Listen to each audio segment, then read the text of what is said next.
নমস্কার, আমি দেবপ্রসাদ গাইন চলে এলাম প্রত্যেক দিনের মতো আজকেও আমরা বিশেষ বিশেষ কিছু আলোচনা করার জন্য। তো আজকের আলোচ্য বিষয়, আমরা যারা বাংলাদেশ থেকে বিশেষ করে এসেছি, হিন্দু, বৌদ্ধ, খ্রিস্টান, শিখ, জৈন, ফার্সি, এই 6 সম্প্রদায়ের জন্যে এই ভারতের মহান সরকার আমাদের এখানে থাকার জন্যে বিশেষ আইন চালু করেছে, যে আইনটি সিএএ। ইতিমধ্যে আপনারা জানেন, এই আইনের মাধ্যমে হাজার হাজার মানুষ ইতিমধ্যে নাগরিকত্ব পেয়ে গেছে এবং ধারাবাহিকভাবে নাগরিকত্ব পাবে। তো এখানে এই দেশের সরকার, মহা অনুভবতার সরকার, আমাদের জন্য যে মহা অনুভবতা দেখিয়েছে, তার জন্য তাদেরকে আমরা স্যালুট জানাই। আমরা এই উদ্বাস্তু মানুষ, যারা অনেক দুঃখ, অনেক ব্যথা, অনেক বেদনা বুকে সহ্য করে আমরা সেই বাংলাদেশ ছেড়ে, অনেকে রাতের অন্ধকারে পালিয়ে চলে এসেছে, কাঁটাতারের বেড়া দিয়ে পালিয়ে চলে এসেছে, অনেকে নদী সাঁতরে চলে এসেছে, অনেকে সুন্দরবনের গহীন অরণ্য, তার ভিতর দিয়ে নৌকা যোগে বিভিন্ন সময় তারা বাঘের ভয়, সাপের ভয় উপেক্ষা করে তারা জঙ্গল পথেও এই মহান ভারতবর্ষে এসেছে শুধু জীবন বাঁচানোর তাগিদে, তাদের মা বোনদের সম্ভ্রম বাঁচানোর জন্য, মা বোনদের ইজ্জত বাঁচানোর জন্য। তাদের জমি জায়গা, বাড়ি গাড়ি সব কিছু ফেলে রেখে তারা এখানে চলে এসেছে শুধু একটু আশ্রয়ের আশায়, যাতে এখানে আসার পরে এই মানুষগুলো একটু সুস্থ সুন্দরভাবে বসবাস করতে পারে, মান সম্মান নিয়ে বাঁচতে পারে, তাদের মা বোনদের ইজ্জত যাতে বেঁচে থাকে সেই আশা নিয়ে, তাদের সেই ধর্মটা যাতে বেঁচে থাকে, তাদেরকে যেন জোর করে কেউ ধর্মান্তর করে তাদেরকে অন্য ধর্মে ডাইভার্ট না করতে পারে, তাদের মেয়েদের তুলে নিয়ে গিয়ে বিয়ে করে তাদেরকে ধর্মান্তর যাতে না করতে পারে। তাই মা তার বাচ্চাকে নিয়ে, তার মেয়েটাকে নিয়ে চলে এসেছে, বাবা তার মেয়ে, ছেলে, বউ, মা তাদেরকে নিয়ে চলে এসেছে। এরকমভাবে চলে এসেছে আমাদের হিন্দু, বৌদ্ধ, খ্রিস্টান, শিখ, জৈন, ফার্সি, এই 6 সম্প্রদায়ের মানুষ। আজকে আপনারা চট্টগ্রামের দিকে তাকালেই দেখতে পাবেন কি এক আহাজারি। আজকে আপনারা বাংলাদেশের প্রত্যেকটি জেলার দিকে আপনারা তাকিয়ে দেখুন কিভাবে হিন্দুদের উপর অত্যাচার হচ্ছে, তাদের মন্দির ভেঙে দেওয়া হচ্ছে, রাম মূর্তি ভেঙে দেওয়া হচ্ছে, কালী মন্দির ভেঙে দেওয়া হচ্ছে। এহেন অবস্থায় মানুষ কিন্তু তাদের ধর্ম বাঁচানোর জন্য, তাদের জীবন বাঁচানোর জন্য, তাদের ইজ্জত বাঁচানোর জন্য চলে এসেছে এই মহান ভারতবর্ষে। ভারতের মহান সরকার বলেছে 2014 সালের 31 ডিসেম্বরের ভিতরে যারা এসেছে তাদেরকে আমরা নাগরিকত্ব দেব সিএর মাধ্যমে, অর্থাৎ সিটিজেনশিপ অ্যামেন্ডমেন্ট অ্যাক্টের মাধ্যমে। 2014 সালের পর থেকে 24 সাল পর্যন্ত যে সমস্ত এই 6 সম্প্রদায়ের মানুষ চলে এসেছে তাদেরকে এই ভারত সরকার বলেছে যে তোমরা রিফিউজি, তোমরা শরণার্থী, তোমাদেরকে পুলিশ প্রশাসন কেউ ডিস্টার্ব করবে না, তোমাদেরকে ফরেনার অ্যাক্টে মামলা দিয়ে চালান দিয়ে দেবে না। কিন্তু আমাদের কথা ওখানে নয়, আমাদের দাবি ওখানে নয়। আমাদের দাবি 71-এর পরবর্তীকাল পর্যন্ত, আজকের দিন পর্যন্ত যে মানুষগুলো পূর্ববঙ্গ থেকে চলে আসছে, পাকিস্তান থেকে চলে আসছে, আফগানিস্তান থেকে চলে আসছে, কেন তারা চলে আসছে আপনারা এই দিকটা একটু নজর দিয়ে দেখবেন। তার কারণ তারা সত্যি অত্যাচারিত হতে হতে হতে হতে তারা এখানে চলে আসছে। তাই আমাদের দাবি, আমাদের এই 6 সম্প্রদায়ের মানুষ এই মহান ভারতবর্ষের বুকে যেদিন আসবে সেদিন থেকেই তাদেরকে আপনাদের বুকে একটু আশ্রয় দেবেন, ঠাঁই দেবেন। এটাই আমাদের এই মহান সরকারের কাছে আমাদের করজোড়ে অনুরোধ। আমরা উদ্বাস্তু মানুষ, আমরা আছি, আমরা আপনাদের সাথে আছি, পাশে আছি, আপনারা আমাদের সহযোগিতা করুন। আমরা দেশ ছেড়ে আনন্দে চলে আসছি না, দেশ ছেড়ে আমরা এখানে চলে আসছি শুধু একটি কারণে, নিজেদের মান সম্মান বাঁচানোর জন্য। আজকে আমাদেরকে কেন স্বদেশে বিদেশি সাজতে হচ্ছে? স্বদেশে আসার পরে কেন আমাদের বিদেশি সাজতে হচ্ছে? এই ভারতবর্ষ, মহান ভারতবর্ষ, মহাভারত, এটা তো এতটুক জায়গার ভিতর সীমাবদ্ধ ছিল না। আজকে যে বাংলাদেশ নামে যে ভূখণ্ডটুকু পরিচিতি লাভ করেছে, এই বাংলাদেশ এর জন্ম কিভাবে হলো, কাদের স্বার্থ সিদ্ধির জন্য হলো, সেই ইতিহাস আমি এখানে খুলে বলার অবকাশ রাখি না, বলতেও চাচ্ছি না, তবু তার ভিতর দিয়ে একটুখানি বলি। দেশ যদি ধর্মের ভিত্তিতে ভাগ হয়ে থাকে, তাহলে হিন্দুস্তানে থাকবে হিন্দুরা, হিন্দু, বৌদ্ধ, খ্রিস্টান, শিখ, জৈন, হর্ষি অর্থাৎ সনাতনীরা থাকবে। আজকে যখন বাংলাদেশকে তৎকালীন সময়ে পূর্ব পাকিস্তান যারা সাজিয়েছিল, সেই সমস্ত নেতাদের আমরা ধিক্কার জানাই। আমাদের বাপ ঠাকুর দাদা 14 পুরুষ যারা ছিল, তাদের সাথে এক সেকেন্ডের জন্য, একটা মুহূর্তের জন্য আলোচনা করা হয়নি যে তোমরা কোন দিকে থাকবে। আমার বাবা ঠাকুর দাদা পদ্দাদারা যখন ঘুমিয়েছিল, ঘুমন্ত অবস্থায় রাতের অন্ধকারে চোরের মতো যে সমস্ত মৌলবাদের দালালেরা মহান ভারত থেকে আমাদেরকে পূর্ব পাকিস্তানি সাজিয়েছিল, সেই সমস্ত নেতা নেত্রীদের আমরা ধিক্কার জানাই, তাদের মুখে আমরা থুতুকার মারি, প্রয়োজনে পদাঘাত তাদের মুখে। আমরা আজকে আমাদের ভূমিতে আমরা বসবাস করতে পারি না।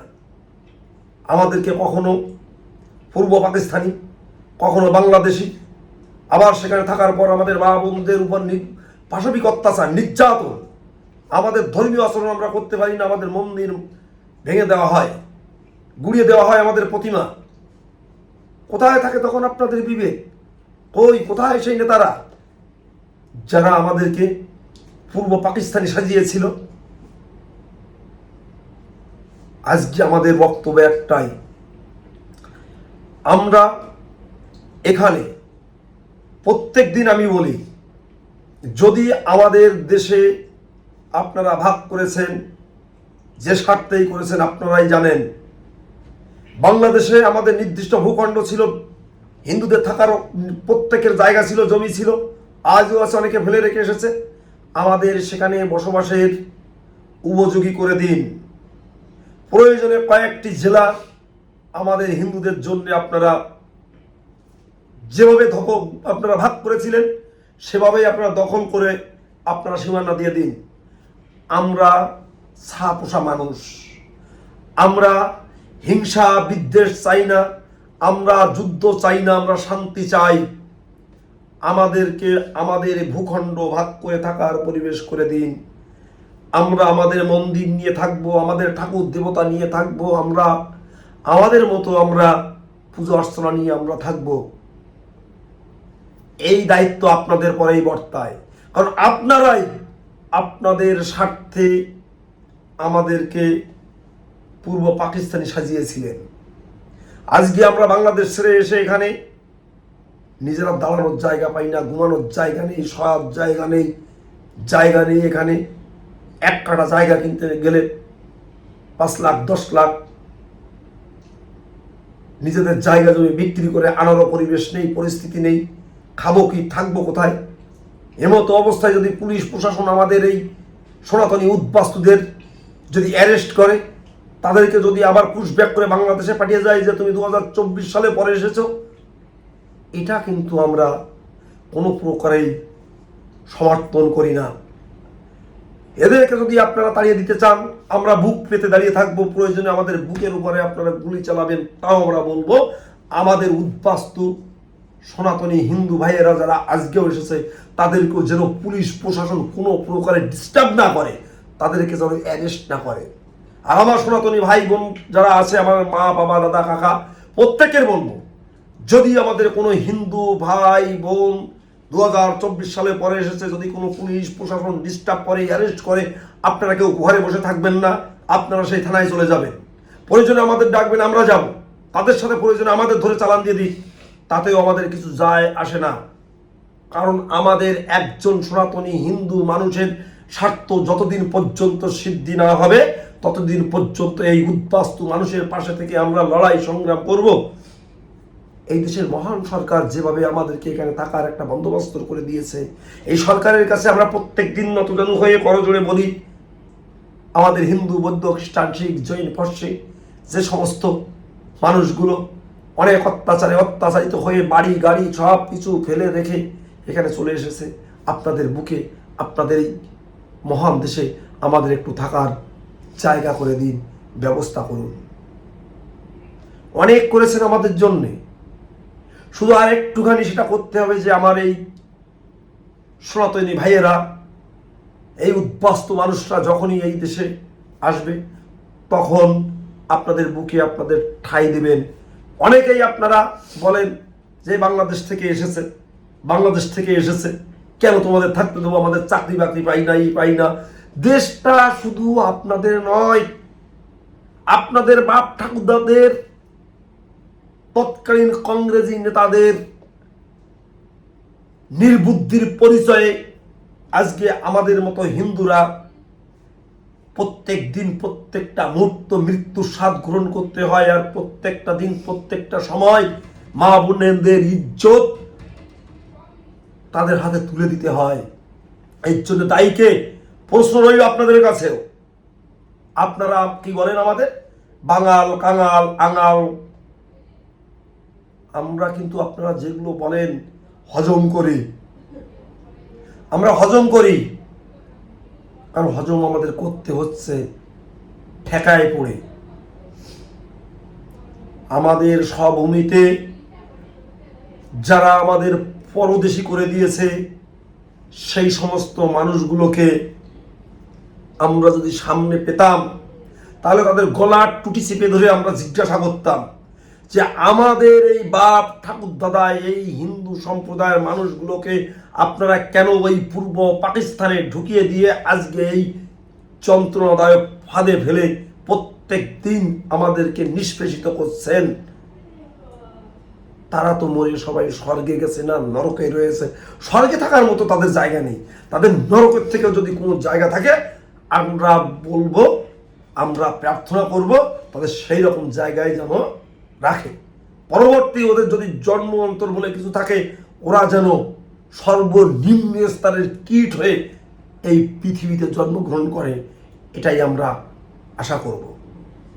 যাই হোক বন্ধুরা, আমার বক্তব্য একটাই, আমরা যারা উদ্বাস্তু সনাতনী মানুষ, হিন্দু বৌদ্ধ খ্রিস্টান শিখ জৈন ফর্সি এই দেশে এসেছি, আমরা সিএ এর মাধ্যমে নাগরিকত্ব নিয়ে আমরা এই দেশের একজন মহান গর্বিত নাগরিক হিসাবে নিজেদেরকে এখানে প্রতিষ্ঠিত করি। যারা এখনো ভাবছেন সিএতে আবেদন করব কি করব না, তাদেরকে বলবো সময় খুব শেষের কাছে, আপনারা আর অহাতে কাল বিলম্ব করবেন না। সিএ করতে গেলে এমন কোনো কিছু লাগে না। আপনি 2014 সালের 31 ডিসেম্বরের ভিতরে ঢুকেছেন, তার একটি পরিচয়পত্র লাগে, যেমন Aadhaar card, voter card, ration card, PAN card, ব্যাংকের বই, জমির দলিল ইত্যাদি ইত্যাদি। একটি ধর্মীয় সার্টিফিকেট, আর কি লাগে? আর লাগে 3টে কোর্ট নটারি।